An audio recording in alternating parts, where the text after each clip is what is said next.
Welcome back to the deep dive. So we've looked before at the really amazing creative side of generative AI, right? Making art, Yeah. music, even generating code. Yeah, the impressive stuff. Exactly.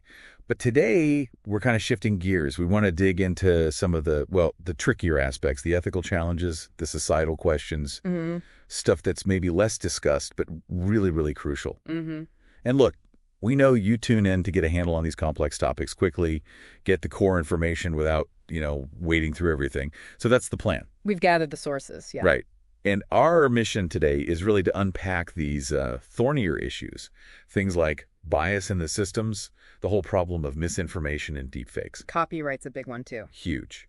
Copyright, what this means for jobs, the future of work, and, of course, how we might regulate or guide this technology. So, yeah, let's dive in. Okay, sounds good. So maybe start with bias, or potential skew, as you called it. Yeah, let's do that. So the basic idea, as most people probably know, is that these AI systems learn from data, loads and loads of data. Right. Terabytes of it. Exactly. And here's the thing.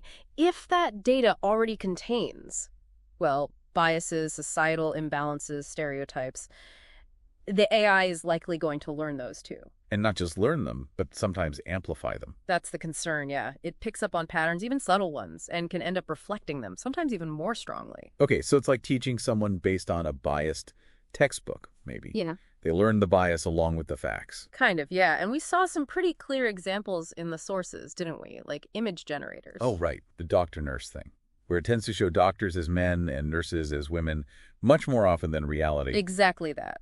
Or text generators that might inadvertently spit out harmful stereotypes about certain groups because those stereotypes were present somewhere in the training text. And it's important to stress this isn't just about, political correctness, is it? No, not at all. It's really about fairness and equity. Think about where this AI might be used. Like screening job applicants or loan decisions. Precisely. If the AI has learned biased patterns, it could lead to genuinely discriminatory outcomes. That's a major risk. One source even detailed a case where an AI tool seemed to favor certain groups because of biases hidden in the historical data it learned from.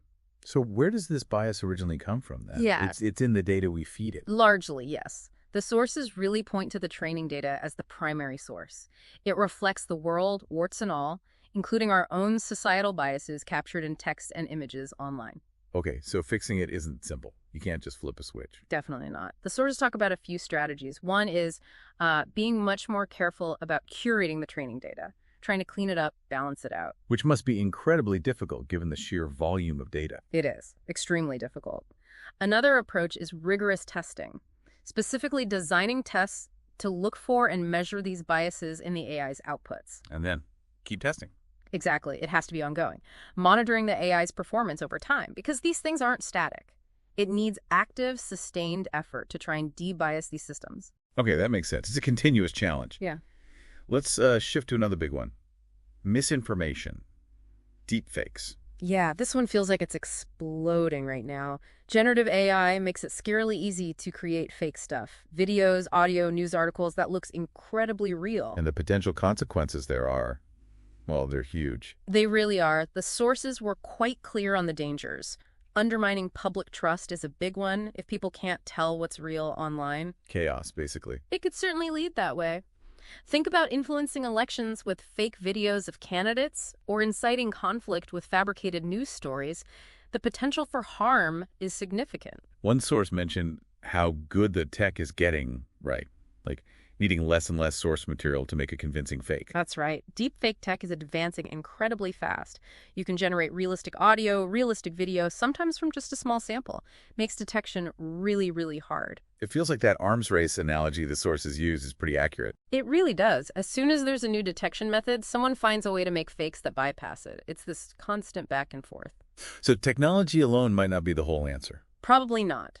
The sources suggest a multi-pronged approach. Yes, better detection tech, but also things like robust verification systems for content. Digital watermarks, maybe? And media literacy. Teaching people how to be more critical consumers of information.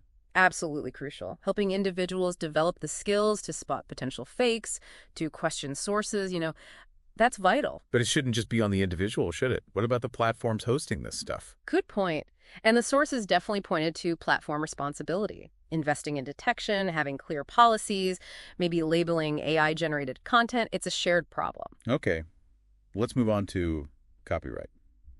This one feels like a legal minefield. Oh, it is. Generative AI throws up some really fundamental questions here. Like, who owns the copyright when an AI creates an image or a song or a block of text? Is it the person who prompted the AI, the company that built the AI, or... Exactly. And the core issue, highlighted in our sources, is often about the training data. If the AI learned from millions of copyrighted images, does its output automatically infringe on those copyrights? It seems like the law just hasn't caught up yet. Not even close. The sources mention ongoing lawsuits, big debates. It's very much uncharted territory legally. Existing copyright laws were written long before machines could be creative like this. So they just don't fit this new reality very well. Pretty much no. It raises this big question. How do we update things? How do we protect original creators whose work might have been used for training?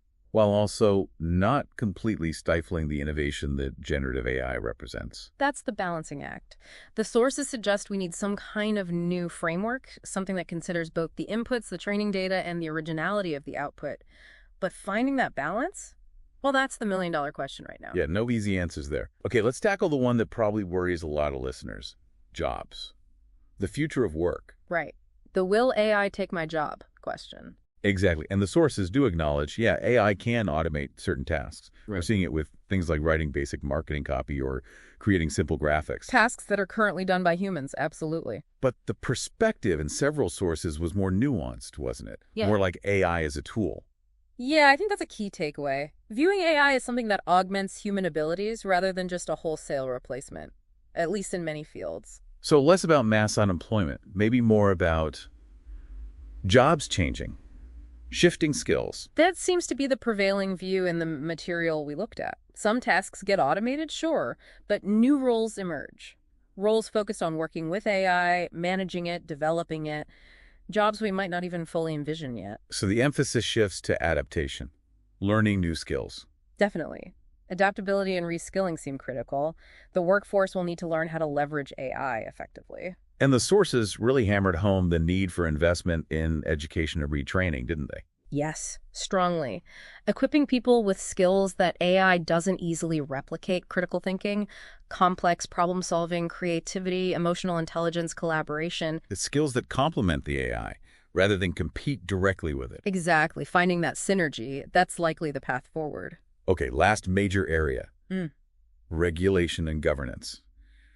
How do we steer this powerful tech responsibly? It's a huge question, and the consensus in the sources is that we absolutely need some form of oversight. Letting this develop completely unchecked, well, that's probably not wise. No, sounds risky. What kind of oversight are we talking about? It's broad. The sources mention things like guidelines for data collection and use tying back to the bias issue. Right. Transparency in how the algorithms work, which is technically very challenging but important. Accountability. Who's responsible if an AI causes harm? That needs defining. And doing this internationally. Because AI doesn't respect borders. Crucial point. International cooperation is seen as essential for developing consistent ethical guidelines and standards. It needs input from everyone: researchers, governments, industry, the public. So it's a big collaborative effort, really. It has to be.